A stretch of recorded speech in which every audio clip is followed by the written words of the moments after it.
I hate golf, but I like we went by St. Andrews, so I had to like see it for all my friends that actually care. And a fucking duck, came at me and jumped up and bit my neck. I've like never had a vampire duck, dude. Never had that happen. Like it was like a mallard, like a normal duck, right? And but your Scottish ducks are aggressive, so gnarly, man. Yeah, wow. Yeah, they're very Scottish. I can't get over that.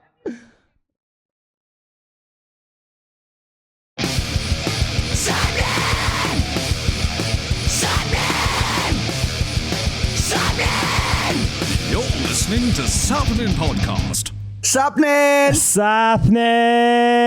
You are listening to episode 350 of Sappenin Podcast, brought to you by Emo's Not Dead, featuring myself, Sean Smith, and my good friend, Morgan Richards. Yes, it's me, Morgan Richards, and we're half celebrating, half freaking out a bit for our 350 milestone by opening your eyes to a real life on top of the world with a friend who helped soundtrack all our sidewalk journeys through Page Avenue. Jesus Christ. Yes, this week's guest is beautiful human Moon Valjean of the mighty we saw him 2 weekends ago at Warped Tour, Goldfinger. Woo! So while we were spending our summer at the Warped Tour in Los Angeles, one of our favorite things was getting to hang out, reconnect, and literally just share some overdue laughs in the sun with Moon and his wife, Mallory. The dude is one of our favorite humans in music, and a busy guy at that. You might know him as a guitarist and backing vocalist of Goldfinger with John Feldman. You might know him from the hits by his solo project, Greek Fire, his daily Risotto radio show in St. Louis, his last appearance on the podcast a few years back, or his time as a founding member of Story of the Year. The guy's got a legacy on the scene and a special place in our hearts. Sean toured with him way back in the day, and all three of us have become good friends online the last few years. But the second we saw him backstage at Long Beach, it felt like a heartwarming reunion and escalated to a lot of random moments throughout that weekend. Yes, it was absolutely great to see him. I couldn't believe when we saw him that we saw him. So yeah, it was very, very exciting. And then, so this chat was originally only going to be like a 10-minute chat to go in our Warped Tour special, which was last week, which you can go back and check out now, episode 349. It ended up being nearly an hour of chatting with this beautiful human who talks everything. He talks so brilliantly about his love for John Feldman, how great John Feldman is, how great being in Goldfinger is. But he also opened up about slightly missing Story of the Year. And I never thought I'd ever get to hear him say that, really. But yeah, this is an absolutely beautiful chat. He's open, he's honest, he's absolutely great. I apologize for my swearing during it. Because I did get excited and swear a couple of times, I noticed. But yes, what a great human Moon is, and I love him very much, and there's not much more to say than that. That's the highest appraisal, really. I love you. Oh, that's the highest compliment you could give someone, technically, I guess. Sean's love, apparently, is the highest compliment. I think we should start getting stickers with Sean's love, and then you can hand them to guests if they've done a good job afterwards. It sounds a little bit patronizing, really, but yeah, it might get more people on. I don't know. I reckon I'd just get 10 printed and probably hold on to 8 for the rest of my life. But no, Moon was absolutely brilliant in this. How open he was, how amazing it was to constantly see him through the weekend. And he introduced us to a guy called Vinny, who's a magician, who blew my mind and made me check my wallet to see all my cards and my cash was still there. Because I didn't trust it. No, he was doing tricks in front of us where he was like, is this your card? They're like, no, that's definitely not. And then he'd open his mouth and it was there, or it was in his pocket, or like a card from a trick 3 tricks ago was then in the other trick. And it was weird, man. I still get vibes from it. But no, just the whole weekend, we had doses of Moon, which was just such a joy. We got a tan got a tan watching Goldfinger, and Tony Hawk bloody turned up. And I've got to say, got to take a moment to thank Moon, because he even went and got me a free pair of Vans Shut up, shoes. man. Right? No, You're grassing yourself up and him. Shut up. Yeah, he but didn't. They gave it to him because he's an artist, and they wouldn't give them to me because I'm not as important as the artists are, obviously. Yes, I agree.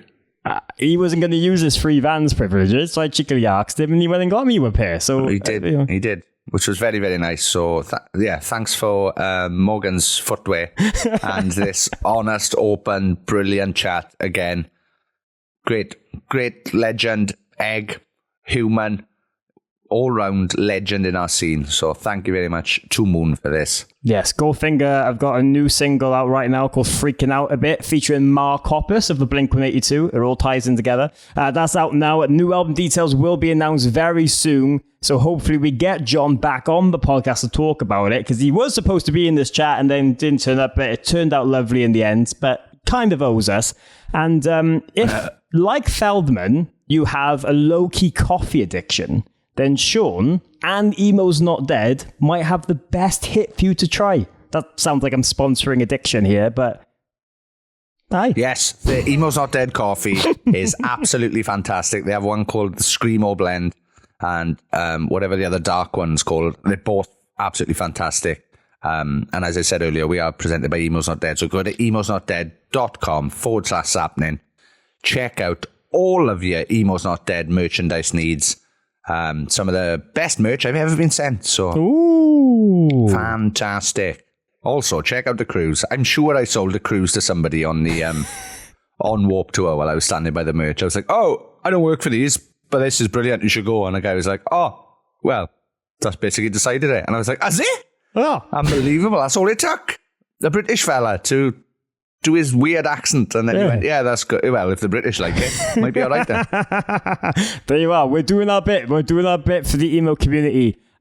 Just taking a second as well to say a massive thank you for everyone listening for getting us to 350 episodes. That is a milestone. Wow. We never thought we'd get weekly every Friday for the last 350 weeks. We have put out an episode of this podcast. I'm sorry about that, but also I'm very proud of it.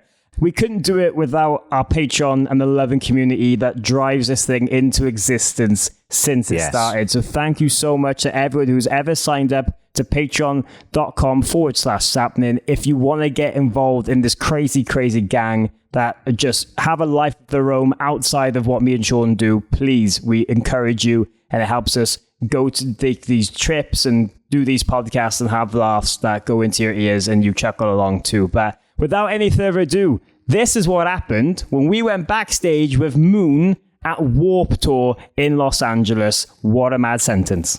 Aye. Sappenin! Sappenin! I love him.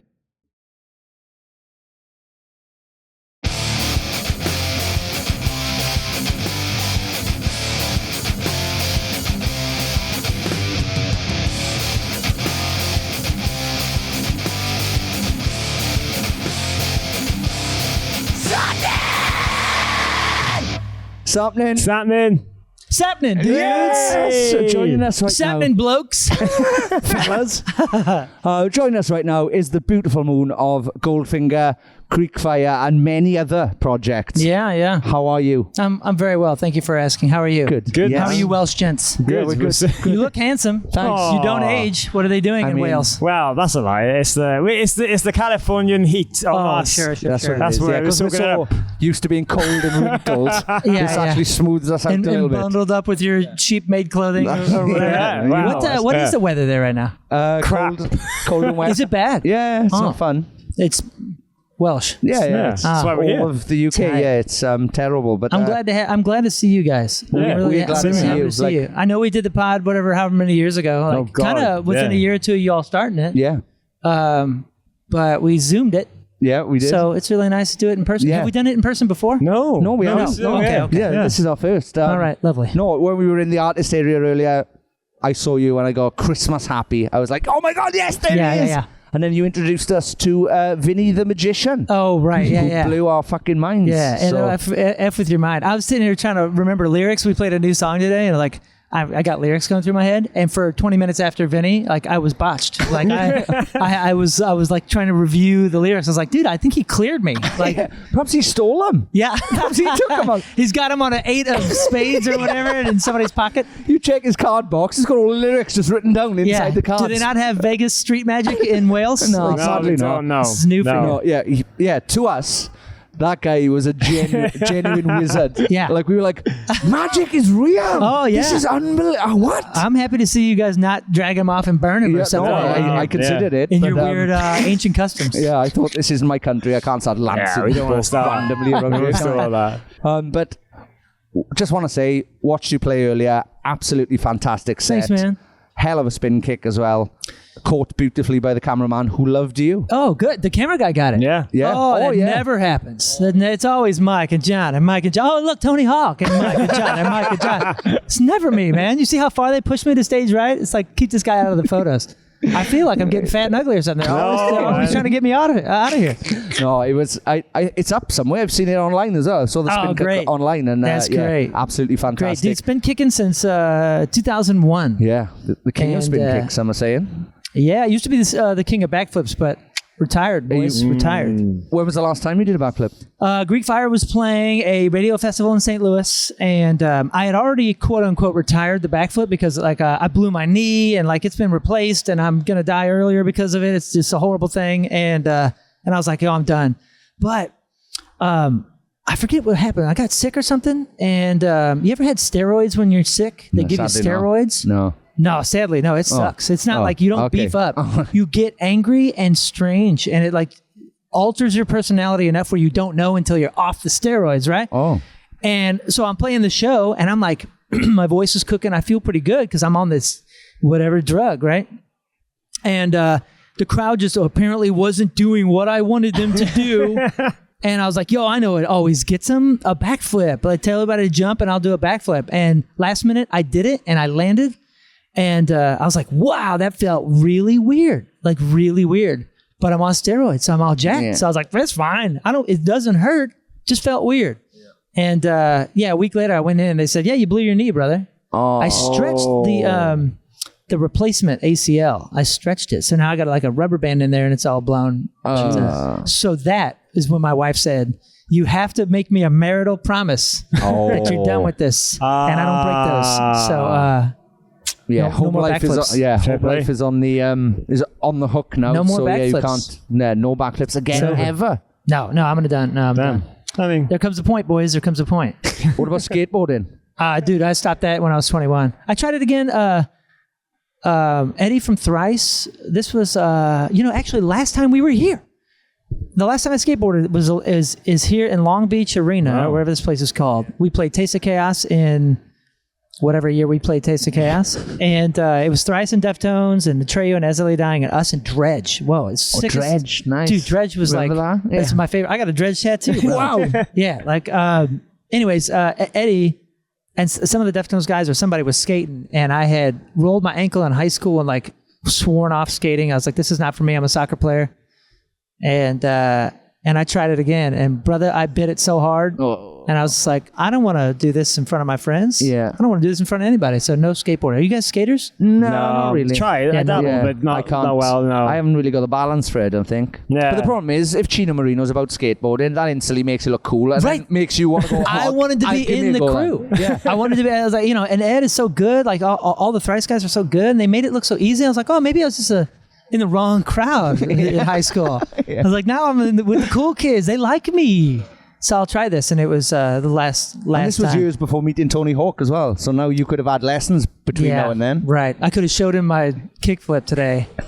Yeah, imagine if Chino just turned up now. We could be like, wait, Yeah. give me a board quick. Now it's funny because he was on side stage today, and he didn't know we were going to present him with this gold record. So we were trying to hold the gold record, and he like went and put his skateboard like right by it. And I was like, oh, and he picks it up and he's like, yo, I think I'm going to skate out there. I was like, yeah, you got to skate out there. And I had this like little kid moment where I wanted to grab it and like do something. And I went, And I think my wife was videoing. I made a reach for it and then pulled back. Like, what am I thinking? Why would I touch Tony Hawk's skateboard? I'm gonna make a fool of myself again. Just to say you did. That would be, just to I say guess you were so. able to. Yeah, I didn't touch it. Yeah, I'd give it a kiss if I saw it. Yeah, it's all scuffed. Like it's Tony Hawk used, man. Yeah. This is his board, bro. Crazy. Yes, it was fun. It's fun to have him out there today and be able to give him that gold record and. And he sounds good, and it's fun to watch him, and he's like comfy with it now, That's the first it. No, time. I was getting to his head now. He's there. Yeah. I'm the king of Warp Tour. Yeah, exactly. Calm down, Tony. He's the Calm king down. of anything he wants to be king of. Yeah. The king of Cardiff. There's a castle waiting for him. There is. It must be weird, like, being in Goldfinger now and having like these other like worldly like experiences with people that you thought maybe like a few years back wouldn't be a thing, and just because like the connection through Feldman and the band's history and stuff that like, of course Tony Hawk's hanging out with you. Like, of course there's things that like maybe 20 years ago you would have thought like, that's so bizarre. Yeah. It's weird, man. And I think I'll admit something on the microphone for the first time right now. Like, I've killed a man. No, not that I know of. Maybe my rock and roll, man. Maybe my shredding took someone's life. I don't know. No, like I feel like I was in Story of the Year forever, and that was a phenomenal experience until it ended. And tons of touring, tons of incredible tours, right? From Linkin Park to Slam Dunks to Taste of Chaos, all this stuff, and then. Been in Goldfinger since like 2011. Totally different like set of incredible tours and incredible opportunities and people. And there's so many people. Like Warp Tour is all these 20-something-year-old friends. Like I know everybody here, and I didn't even know who was playing. I didn't look at the flyer very much, and like it's like, oh my god. And when you see them, it's like we've been best friends for 15 or 20 years, and we haven't lost touch. Even though I've lost touch with most of these folks. But being back in St. Louis and not being on the road on a consistent basis and seeing folks and being of this age, I think it's happening to a lot of people. But I'll admit, like, you don't think about any of the things that are happening here and how cool they are until they're kind of long gone. And I hate to sound super cheesy and cliche and like you don't know what you have until it's gone kind of thing.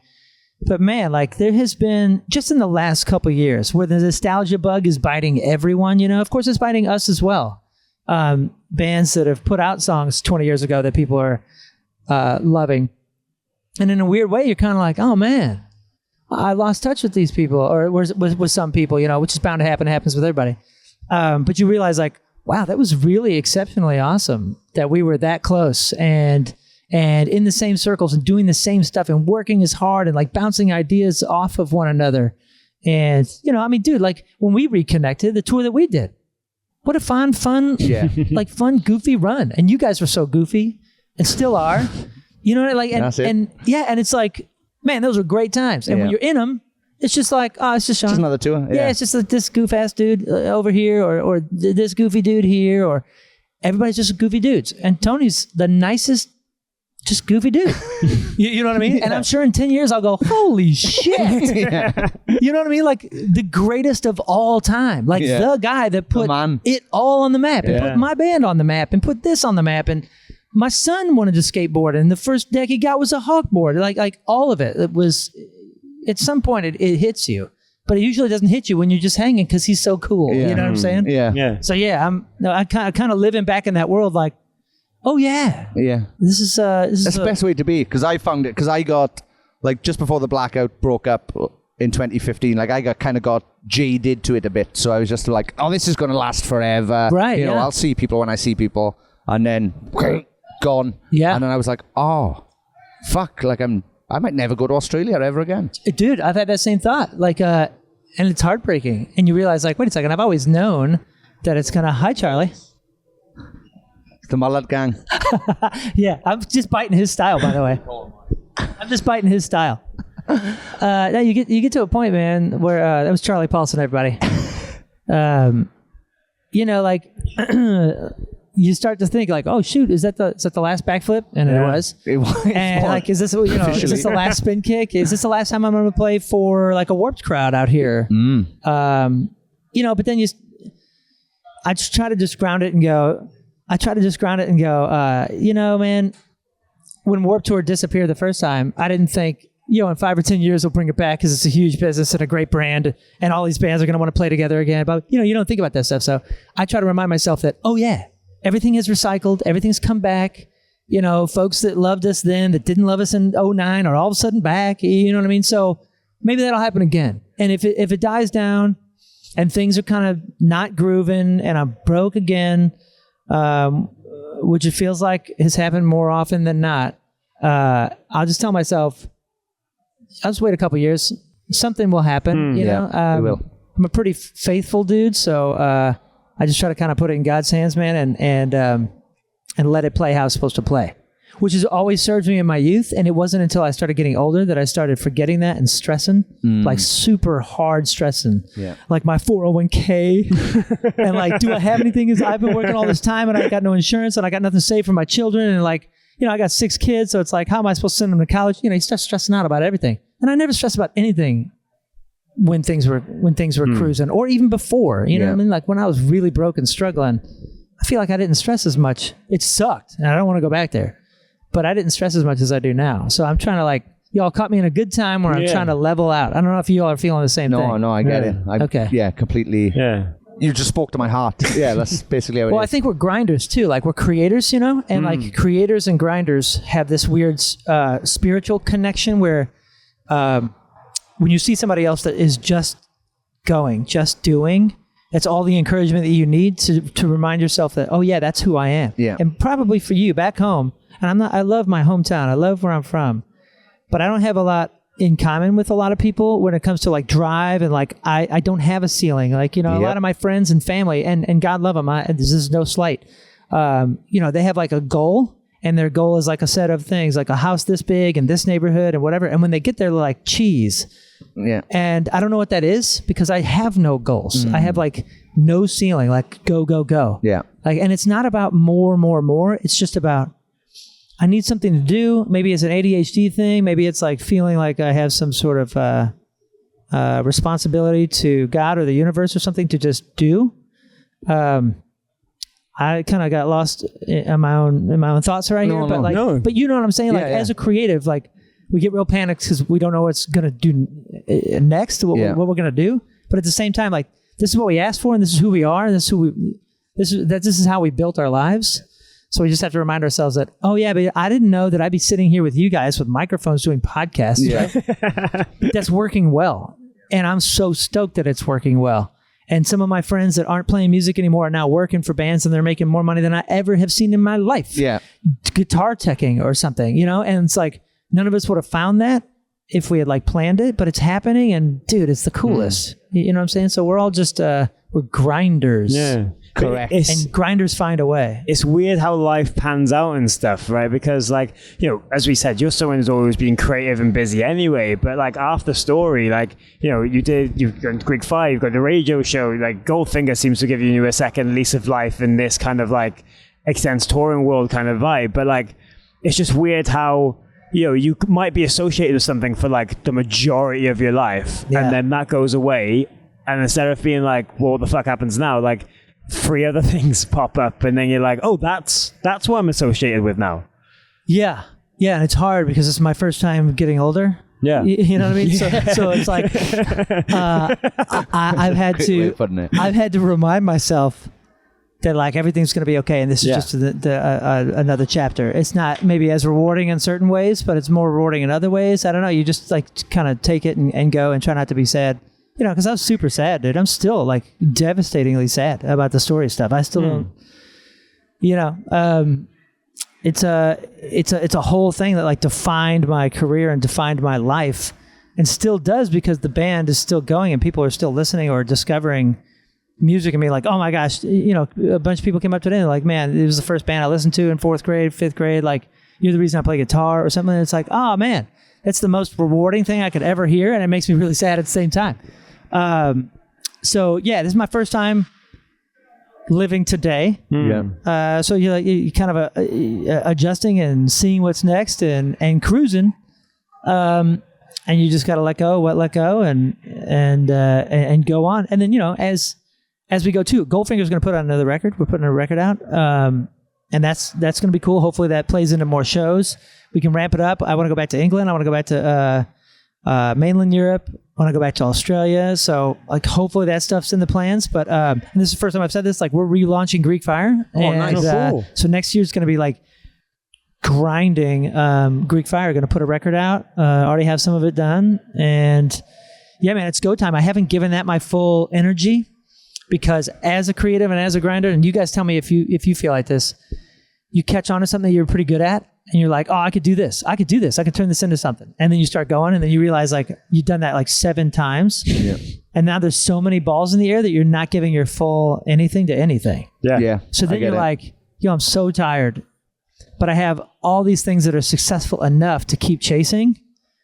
And I got to stop that, brother. You guys have caught me in this perfect moment of where I'm like starting to go, I just have to kill this, or I have to not work on this, or I have to not work on this, and just sit down and like grind one thing. Because, it's probably not worth doing if you're not giving your 100% to it. So I'm going for that. So we're going to grind the living crud out of Greek Fire here in the next year. And hopefully it does well. But yeah, you guys tell me what else you guys got going on? A lot of balls in the air? Yeah. You So the Blackout's back together. You mentioned Cardiff Castle earlier. I played it last Saturday. Get out. Get out, dude. Yeah. No way. They're doing concerts there? Yeah. Oh, no way. Yeah. Oh, that's rad. Yeah. Yo, let's get a Greek Fire Blackout run. I'd be up for that. I'd that'd love be that. slamming. I went cold thinking about it. We're going first, though. You're way too heavy. No, we'll see. Interchange. We'll see what happens on the night. No. I don't want anybody leaving. We live for the day. When I'm doing my U2 wannabe stuff. Nice. Yeah. I get what you mean with like juggling and stuff, because even just this podcast, like there's so many different elements to it and stuff, right? But like, yeah, when you're doing music, like when you're creative, you just want to continue being creative, but being over creative kind of burns you out, and then it then doesn't get your best things. It's a weird concept to explain to people as well, that like, oh, I'm really, really busy, and like that's good. And it's like, it is good, but at the same time, like it's bad because I'm not giving everything as much attention as it should. You're kind of cutting corners where you shouldn't feel like you have to, like on the normal time. Yeah. Do you know what I mean? I'm sure you can relate to that. For sure, dude. It's like you're filling a cup. I'm just pulling an analogy out of my butt here, but like you're like filling a cup, and at any point you can drink from it and be fulfilled. But as soon as it starts overflowing and everything, now I can't even pick it up. My hand's gonna get wet. Like then there's nothing. It actually like reverses the fulfillment because I'm so burned. I'm so stressed. I'm not sleeping, and it starts taking from you, even though everything you're doing you're passionate about, and you have belief in, and I bet you we're speaking to a lot of people too that aren't even in creative, that are just like burning both ends, burning like, all sorts of aspects of their life, because, we kind of been taught that we got to cruise, and a lot of us are not doing as well as our parents were at this age. And it's like the first generation that's ever dealt with that, or in the last, few hundred years. Especially, in America. I don't know how y'all Oh, no, it's exactly the same in the UK. It's okay. You should have had a house by the time you were 21. And I'm like, I'm 41 and I still don't have one. Yeah, dude. I had a crappy, real ghetto house when I was younger. That even that, my adult kids, my kids in their young 20s, they can't afford a house. And they're working harder than I did then. I mean, if that's possible. Like, I had 3 or 4 jobs before I was in the band and touring. And they got 3 or 4. My daughter's got 3 jobs right now. She's managing 2 of them. And like, she can't even begin to think about owning a home. And we're talking about like tiny little St. Louis, you know what I mean? So like, yeah, I'm a dad. I'm looking out for these kids, and I'm seeing what they're dealing with that we didn't have to deal with. And that stresses on me, So I bet you there's a lot of people that are hearing this right now thinking like, how many jobs do I need? Oh, yeah. You know what I mean? Maybe I just need one. And I got to focus on that. Yeah, when people are like, perhaps if I just get, like, I've already got 5 jobs. Perhaps if I just get 1 more, everything will be perfect. Everything will be fine. No, it won't. No. I promise you, you're going to burn out. But everyone's different, and it's just, life is so weird when it comes to all that kind of stuff. But speaking of like the creativeness, like, because Goldfinger, is John's baby, right? And he's like the figurehead of everything. And then, he's formed like the super group around him now with like you and Mike and everything. Like, is it like a best of both worlds where you can be creative and you're being like, get the showmanship out, but because it's not like you in the limelight, there's like less pressure on the certain aspect of it, like more than kind of stuff in the past? Yeah, that's a great question. And that is a great observation as well. So for me, I'm really intense. I'm extremely passionate. I'm the alpha in my other band. I'm a perfectionist, like to a fault. Things are all consuming for me. In Story, there was a balance that was found and it was shared and whatever. But in Greek Fire and almost everything else I do, I'm the alpha. In Goldfinger, it's an opportunity for me and Mike and Charlie. You know, we're all frontmen. He's got nothing but frontmen in his band. It's like, a wild man. he has put together a band of frontmen. Yeah. And we're all so unique. Like Mike is a different guy in Goldfinger than he is in MXPX. Yeah. I'm a completely different guy in Greek Fire than I am in Goldfinger. And it allows us, because Mike and I bond over this as well, like it's the cakest gig of all time, because we get to show up, have fun with our best buds, play great music, you know, and like be a part of writing great music, and like a continuing band and a continuing brand that has passion and great fans that are not only like coming back but growing.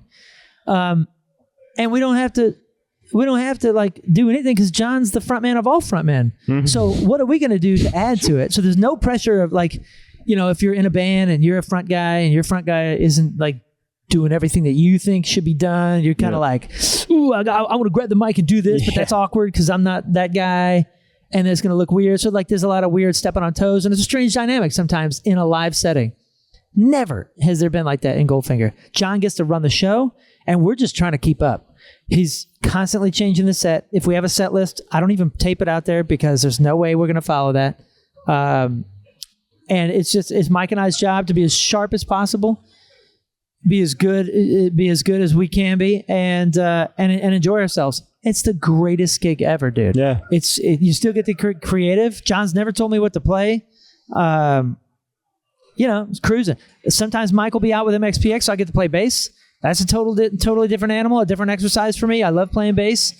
So yeah, all of it is like the greatest gig of all time. Good. And we only play 25 to 35 shows a year or so, or maybe a few more. So, you know, it's not burning anybody. Everybody's always excited to play in this band. It's always exciting. Seeing the horn player, seeing everybody come back. Like it's always like, I love you, man. I'll see you in a couple weeks probably. Yeah. You know what I mean? Yeah. And then we catch up every 2 months. It's like, I'd imagine, because I don't have this kind of relationship with anybody, but like I'd imagine people, they have like their best buds in high school. Yeah. And then they grow up and they get all these gigs, but like every 2 months they're like, we're going fucking fishing, guys. You know what I mean? Like, we're gonna do this thing no matter what happens, no matter what's going on in our lives. We're gonna get together and we're gonna do the same thing together, and it's gonna be the greatest. Yeah. That is Goldfinger for us. Nice. Yeah. You know what I mean? That's perfect. It's the best. And I love the fact that you never know who's going to show up. It could be Tommy Hawk, could be Travis Barker, could be Avril Lavigne. Like, John's just got his fingers in all the pies that, like, you know, you look around in the dressing room. Oh, of course one of them's turned up. Like, it's pretty amazing. Yeah, most of it's John's friends, but we all all of us come from so many kind of different worlds that obviously overlap and intersect. But we all like have friends that'll show up and be like, "Oh, dude, so and so's here." You know, like the Linkin Park guys came to a couple shows, a couple years ago, and they weren't active at the time. They hadn't relaunched. I was like, "Yo, you should get up there and sing." And he's like, "No, no." But you know what I'm saying? Like, we all have different friends that kind of come in and hang out and support Goldfinger, and you just never know who's going to pop in and say yes when you're like, because John will be like, "Yo, you should sing something." And they're like, "Well, I don't know." And he goes, "Well, just go up there and sing anything." Like, we don't care. Like, just have fun, man. It's so fun. It's so loose. We're not on a click. There's no tracks. It's like, wow, we're just a band. That's perfect. You know what I mean? And if John doesn't like a song or like doesn't like something that's going on, he'll just stop. Like, yeah, let's do the next one. Like, middle of set. There's no regimented. There's no borders. There's no nothing. It's like the purest band. That's awesome. That I've seen in a while. Yeah. You know what I mean? And it's fun. It's just fun. I love that. Yeah. And I love your no click or no track. Yeah. Because that's so rare now. Yeah, yeah. That gig we played last weekend, there was 5 bands on the bill or 6 bands? Dang, that's too many. Yeah. It was like an all day, like it was a festival. 2 till, yeah, kind of. It's a big outdoor. Well, obviously in the castle, it was like an all day thing. Oh, okay. Yeah, they kind of like made it like a Welsh bands. Yeah. Did they do it out by that tower?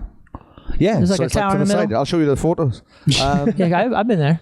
I took the tour. I paid £6 or whatever. We were the only band of 6 who had monitors. Like What? wedges. We were the only. Everybody else is in everybody's ears. in That's ears. great looking, There dude. it is. Look at you guys. Oh, that's my mother. Took my mother to it. It's me kissing my mom in front of the. Yeah, dude. I remember going up in that little tower. Yeah.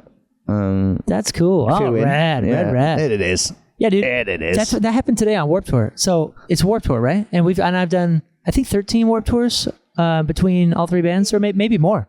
Yeah, maybe more. I don't think I'm counting all the Goldfinger ones. Anyways, we showed up and my monitors weren't on for the first 3 songs. 3 songs, 0. And I think it's honestly because they're like, monitors. Oh shit, these guys need monitors. Yep. You know what I mean? pretty what it is. Like Yeah. nobody else out here isn't walking up with an in-ear rig or any of that kind of stuff. We just show up, and I love it. when sound guys look at you weird, Yeah. you're like, oh, we're the old people. Yeah. Well, that's the thing. I was talking to one of the guys who was tech for Funeral for a Friend, and he was like, I don't know anyone who uses wedges anymore. And I was like, we're an old man band. You're gonna show up someday, and they're not gonna have them.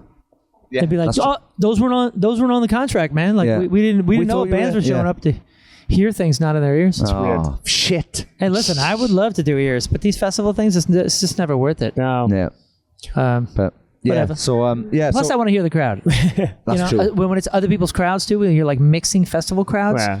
Maybe it's just because I played so many festivals and so many Warped Tours that I don't want to miss the same feeling I had in 2003 at Warped Tour. yeah. You know what I mean? Which get felt you. dirty and friends on top of friends. You know, like there was like a bigger border between main stage and the crowd now, but usually like they were a lot closer. And in 2003, you know, before we even put out Page Avenue, we did every stage that year. So we did the Kevin Says stage, we did the Ernie Ball Truck, we did this stage, we did that stage. We kind of like worked our way around it, and we were just filling in gaps. It was one of the greatest experiences in my life because the whole summer I'm sleeping in a fucking van, man, and like, I wake up and it's 11 a.m. and I'm on Kevin Says, and there's more people standing on the stage than there are right in front of me. You know what I mean? So like, you're just all. I want that feeling, even though this is 100,000 people out in front of me. Yeah. So you got to do that with monitors and open air and run around. Yeah. That's what I don't like in yours is the lack of. I know you can have crowd noise. You can have ambient mics or whatever, but it's never the same. Yeah, I'm sure never I'll the same. sound better because I can Yeah. hear my actual voice, but I don't really care that much. I don't want to sacrifice the Yeah. live fun feel. Yeah, I want to have a good time too. Yeah. You know what I mean? And I don't think if I'm sharp or if I'm flat because I'm out of breath and I'm pushing too hard or something like that, it's going to turn off like 10 people. But the rest of the people really don't care Yeah. if I'm really nailing it, if I'm not having a good time. But then if I'm in the crowd, see, I would rather hear you flat And having a good time. but knowing you're having a good time, Right. And it's not all just programmed and fucking tracks, and, Right. Because so many people are perfect now that I'm like, are they even like? Is that the track? Like, Yeah. So- well, I'll tell you a story. In Australia, we did an Australian tour. This is in the Story of the Year days, and I don't remember what tour it was or what it was called, but all of a sudden, every band was on a Click in Heaven tracks, even like our buds from our era, right? This is like our era. This is a turn, but this was like the turn for what I saw happening. And I'll tell you what, dude, we went from like the most spectacular live band to the worst sounding band on the bill, and like noticeably. And it was because like all of a sudden everybody was just like full of shit. yeah, And I'm not crashing on it because like I'm all for it. Like Yeah. I'm all for it because it's just entertainment. Like put on a show. And Yeah. some of these bands like they're putting on the most spectacular shows and they can focus on the visuals and some other stuff. I'm not crashing on it at all. But at that moment I realized like, man, if this band doesn't start doing this, fans aren't gonna know. You don't get the opportunity to educate fans because yeah. as a fan, I don't want to be educated. I just want to be entertained. yeah, And when every band comes up and sounds like their record, because it is their record, yeah. and then we're doing backflips and throwing our out-of-tune guitars and just looking like ass clowns out here, it sounds like dog shit, man. And I'll just say like our DVD, I'm so proud of our DVD. We put a DVD out in like 2004 or something, and it was live. And it's the worst fucking It's a live live record. you play Refused, or was that an MTV appearance? I don't know. I have no idea. I haven't seen it. Oh, okay. I don't remember. But it was like a DVD, and we recorded our hometown shows. Yeah. And put it out. Yeah. And we put it out as a live record. And the label's like, "Yo, you need to retract this." And we're like, "Retract it's a live record." And they're like, "Yeah, but you got to everybody retracts it." And we're like, "Fuck that!" Yeah. You know, we were '90s kids. We were like, "Fuck that, bro! We're punk rockers. It's a live record." So we put out a live record, and it's the worst sounding live record you've ever heard. But anybody that knows our band knows that, like, oh shit, I just heard him throw a guitar. Yeah. Like, you can listen to it on Spotify and go, oh yeah, he threw his guitar right there because didn't turn the volume off and somebody caught it strange or whatever. And then this kid's backflipping at this time, you know. So like, so it was a different time. Yeah. It was fun. We did get a lot of feedback of like, why does your record sound like shit? It's like, because it's real, brah. Because, you know, and it wasn't that bad. I'm being a little dramatic, but yeah, I don't mind. And bringing it back to Goldfinger, you know, with Greek Fire, I'm usually on ears or kind of sometimes on ears, and it's kind of half and half. And some of the songs are on a click, and some of them aren't. They're intentionally loose. But with Goldfinger, we'll never be on a click or whatever, just because John. First of all, John's in the studio every single day. Yeah. He's writing. He's on the grid. Could be sick of clicks. He's like he's sleeping with a click, right? Yeah. So when he comes here, he gets to be 23-year-old John Feldman. Of course, yeah. And there's no way we'll get to do that if like we're, you know, waiting for a 4 count or we're doing this or something. So it's forever gonna be this like old school, just 90 miles an hour at the brick wall, fuck everything else, just high energy, put on a show. And honestly, I think John, at one point early on when I was like in the band, didn't know I was in the band. I thought I was just filling in.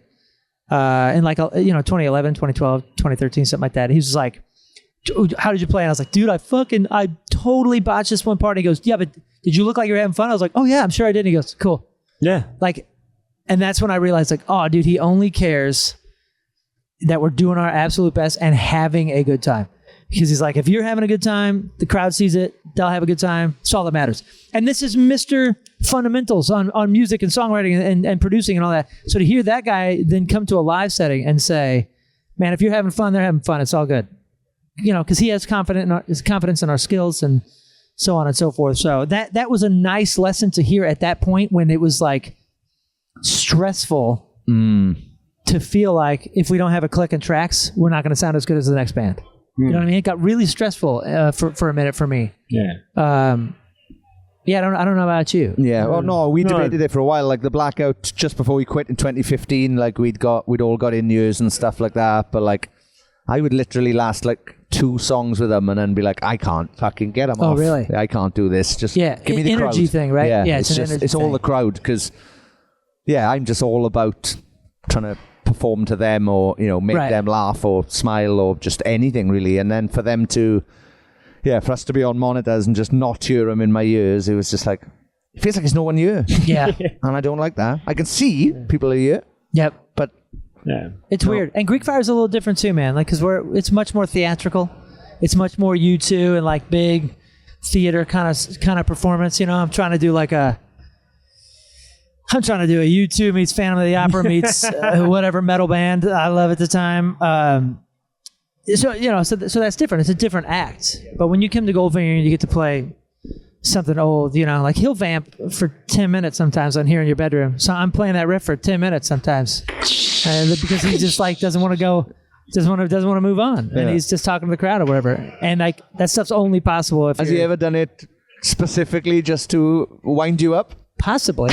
I don't know. I'll ask him. He and I are so just ding, ding, ding, ding, like, what's next? That like a lot of times we'll do things on stage and do not remember doing it or why we did it. Yeah. Somebody like, you said this at this song. I'm like, I don't remember saying that. I don't remember doing that. And he's the same way. Awesome. But it's so greatest. nice to hear that he's like this in terms of the live setting, because he is super producer and like it's very much easy for him to come here and be like, well, we've got to sound good as well. But the fact that it's just fun is the main vibe with this band, and that I think that's still the draw, is people want to go to a Goldfinger show because they can just have a good time. Yeah. He's been hugely influential on my life, ever since I've known him more than 20 something years or whatever in every way.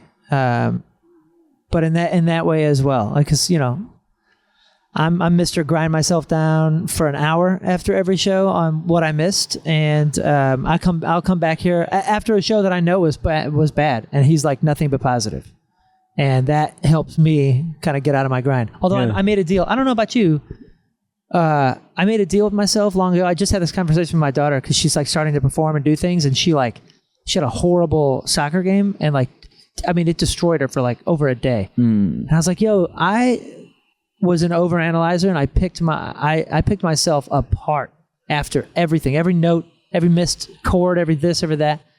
And early on in the days of touring in 2003, I remember the day. I was like, I'm going to make a deal with myself, and I'm only going to think about, obsess, and beat myself up for 1 hour afterwards, and then I'm going to put that show in a drawer and close it. And I just won't think about that show anymore. And that has been absolutely magic for me, except for somehow I drawered all the good memories with the bad. So like a lot of people were like, yo, you remember that show at such and such? I'm like, nah, man. No idea. No idea. I lived That's in our drawer. and then I put it in a drawer. Yeah. Wow. And that's the way that I can stay sane. That's how I do it. Do you have anything like that? When you guys are like doing a podcast, if you have a bad podcast, do you feel like... To be honest, it's rare that we have a bad podcast. I hope this was all right. Well, apart from this one, we had a couple of stinky ones. I think I do that. This me overanalyzing. I think I do that when because I put together like social videos and stuff like that, right? I think like when I think like I spent 6 hours on this one, this is definitely gonna get loads of likes, and then it doesn't, and you're like, oh, for fuck's sake, why? Like you get like that side of it where you're like, oh, why you should have worked better, you should have done it a different way, maybe it was a different clip kind of vibe, right? Yeah. You beat yourself up, but you never know what's going to hit and miss, and I think that's the same with life. Like you could have a good game of football, you could have a really bad game, like you could have a good gig, a really bad gig, but the next day it could be the best. Like so, it's weird how it all pans out anyway. But it is. Yeah, and a lot of my band stuff is I'm okay after shows. Because someone like Bob from the Blackout, he'll be angry or whatever he did doing that. Okay. So then I've got to talk him down. So then I've got to come in and go, yeah, it was all right for me. I could see Bob's angry. He's got his head in his hands. Here we go. So then I've got to talk him down then. Oh, no. So, that would probably be me if it felt, I always come back and I say, how's your show? And if Feldy's like, great. It's the best show we've ever played. And I thought it was the worst. Yeah. So I just keep it I just keep it to myself. I go, oh shit, well if he thought it was great, I'm gonna leave it there. Yeah. Like, drawer. It's in the drawer already. Like I'm not even gonna beat myself up. If Feldy thought it was the best show we've ever played and I was gonna come out here with 15 complaints, I'm just gonna not be that guy. So he's helped me a lot with that. He didn't even know that. But yeah, just yesterday was yesterday. Yeah. It told me nothing. Well, I don't want to take up too much more of your time because we've gone way over than we said that we were going to do, but I like this. I like the fact that we're just having a really nice chat. Just a couple of quick things before we wrap this up. I mean, you've talked about kind of like reflection there and putting things in drawers and like the whole full circle moments with some stuff. But with people, when you come to these things, like coming up to you and being like, oh, hey, story was a big part of my childhood or inspiration and like stuff like that. Do you ever find that not awkward for you, but do you find other people think it's awkward to bring up the story days to you? Because I'm sure it's so weird because Feldman produced all the stuff and you're with Feldman all the time. Right. So you still have that connection. And then like, I just wonder like, how is it for you when you get those comments? And do you see people kind of like, trying to shy away from maybe talking about it as much as they would normally? Oh, I don't know. I feel like if they did, they're probably not coming up to me. But it's not awkward for me. It's a bummer. Yeah. Not that they're saying it. That I can't be like, oh, dude, like we're doing this, or you know what I'm saying, like. But it's amazing, and I don't know. I haven't. If people are shying away from it, I'm not noticing. Although most people don't know anything. Like they just know that I'm not in the band. So they probably don't know that I'm sad, or that like they probably know no details. In fact, a lot of people are like, "Oh, when you left Story," I'm like, "Well, I didn't leave Story." You know what I mean? Like, I'm not sure where the story. I don't know what the story is out there. Right. I don't know what people think. I don't know what people know. I don't know what people care about. Yeah. So typically, I don't see any weird stuff. If it's happening, it's not happening in front of my face. But But yeah, hopefully it all works out. It's whatever, I'm just trying to live peacefully, man. And like, I'd love to talk to those guys again. I talked to Dan, I don't know, a couple weeks ago, just very, very briefly. There was some random dude in a movie, and I was like, yo, I think the guy that went crazy on us in Belgium is in a movie, bro.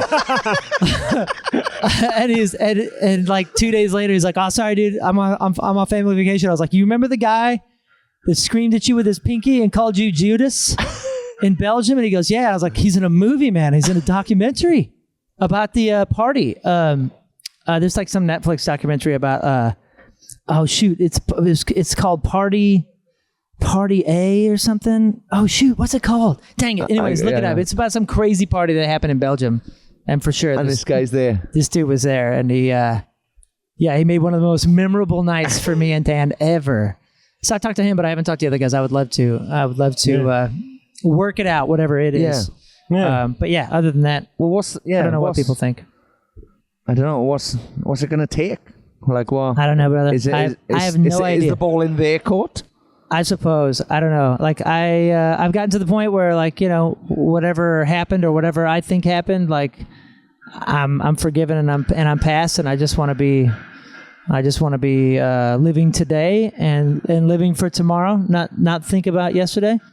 So, and hopefully whatever they think happened, they're willing to ask about or talk about someday. I don't know, man. Even if like nothing happens, it would be nice to just talk. Yeah. So yeah, I guess if the ball is in a court, I'd love to pass it. Yeah. I'd love to not have the ball. Get that ball away from me. No, I just want to move forward. I don't care. I don't care what happened. Awesome. Sappenin. For what? Sappenin. These dudes do a podcast called Sappenin. That's awesome. Are you guys talking about Black Sabbath? We haven't talked about We Sabbath. haven't yet, no. Black Sabbath, yeah. Good band. They happen. I think they'll do well. Yeah. I'm waiting for their next show. As long as the singer stays. Dude, isn't that wild? Mental. 3 weeks And later Hogan? or whatever the heck it was. Hogan straight away. Hogan. And The Hogan thing I heard something weird about, like surgery or something. Yeah. I don't know what that is. Yeah, he had some sort of throat. Let's not go into all that. Yeah, let's not go sad about Weird times. But dude, honestly, thank you for taking brilliant. the time. It's lovely to see you. It's lovely to do this in person. It's lovely to have an unexpected full episode out of this. No, sorry, dude. No, it's good. Yeah, get Feldy tomorrow, man. Yeah, it'll be a trip. Well, yeah, I'd love to talk to him now, because you've talked there so passionately about him that it's made me kind of swell with love for him, the way you've talked about him, because he's a fucking legend. He's a one of a kind. Interesting dude, but I really love him. I love him. He's changed my life many times in many ways, and I'm very appreciative of all of that. And the time with Story, and the time with everything, It's been a charmed life, and I'm very thankful for it. Yeah. I'm thankful for the people. And there's more people that are still kind of coming into this life, Yeah. Like, look at this. Warped Tour's 100,000 people here. Yeah. Isn't this silly? It's crazy. A 2-day Warped Tour in Long Beach. It's 150,000, 180,000 people coming through in 2 days. So y'all are here tomorrow, yeah? Yeah. Okay, Yeah. cool. Let's hang out. We're doing an acoustic set. Nice. Cool. You can come up and sing. Come do Birds Bits. Open your eyes. Do that.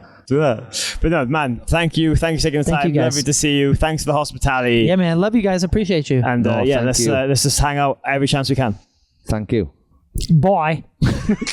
Tara. You're listening to Sappenin Podcast. Yes. Yes. YES. That was Moon Valjean of the beautiful Goldfinger talking to us. I can't even speak.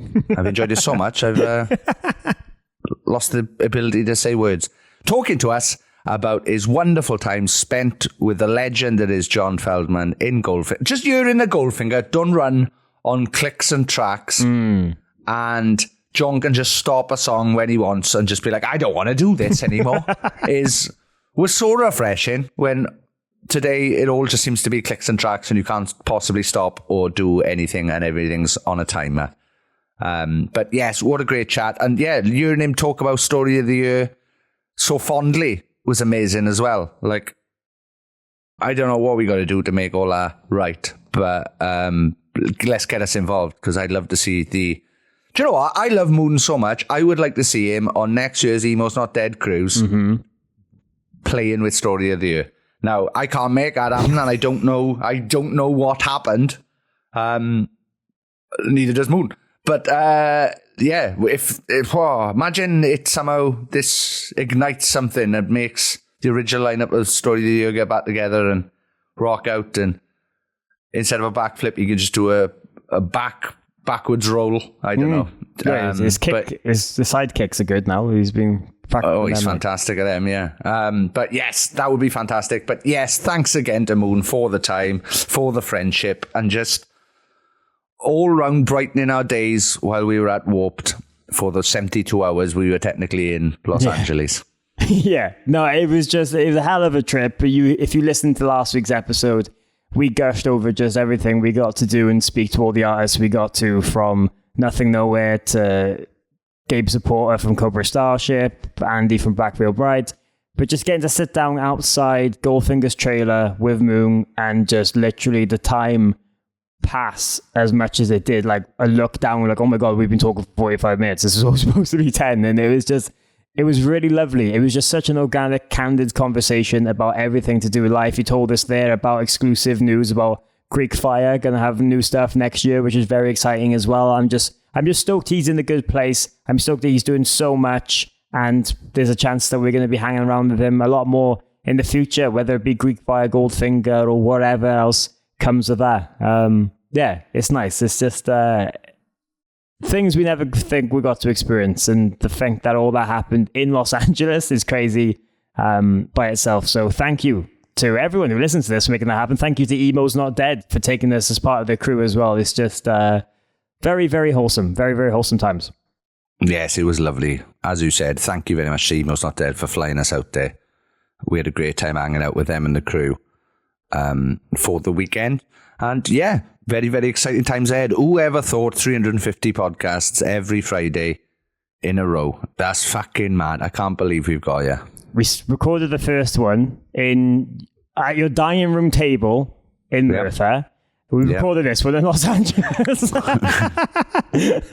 5,500 miles apart. It's fucking hell mad. Of a trek. That's hell of a fucking trek. I can't believe we left the computer in my house to record and just took extra long mic leads. Getting them on the plane was hard, wasn't it? Yeah. Anyway. Thank you to everyone who has gotten this far. If you head over to our Patreon, the patreon.com/Sappenin, there's a whole community of people who embrace us, who support each other, and have met up and go into gigs and stuff on the regular. Some of them are even like planning holidays, and like it was one of their birthdays the other week, and loads of them were traveling to meet each other. It's just the most wholesome thing you can possibly be a part of. So if you like emo music and you like hanging out with people, join patreon.com/Sappenin. Even if you don't, you can lurk. There's plenty of lurkers. I've gone way off field here, but thank you for getting us to 350 episodes. Normally, you read out a special thank you to select members. Yes, I do. They love it. They say it's the best part of this podcast. Well, getting to hear you say their name. Yeah, just me.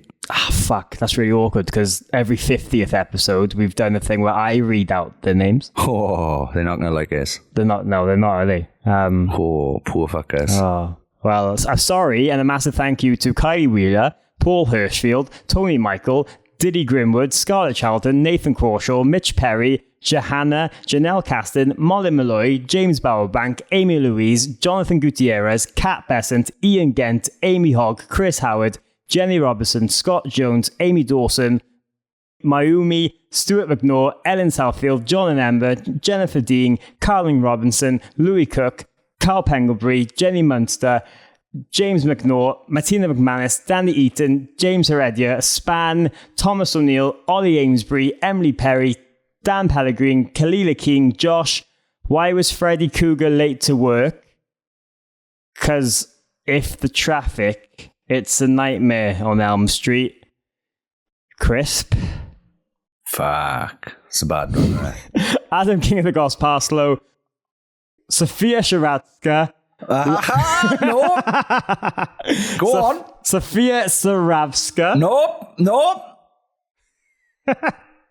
Go on. Sophia Saratska. No. What is it then? Juravska. I'm so sorry. Sophia's You should be. I think it's Juravska. disgusting you can't pronounce one of our Patreons' names. That's absolutely disgusting. Scumbag. Some people. A lot of people are saying you're a scumbag. Carry on. Lavender Lee Martin, Fraser Cummins, Stephen Howard, Kyle King of the Cloths Smith, and last but no means least, Connor Lewins and family. Thank you very, very much. I'm sorry that I'm not Sean. Hey, a lot of people are. Sappenin! Sappenin! Oh, the Blacker are playing Chepstow Castle on August the 16th. Please come and see us. Go to theblackerband.com.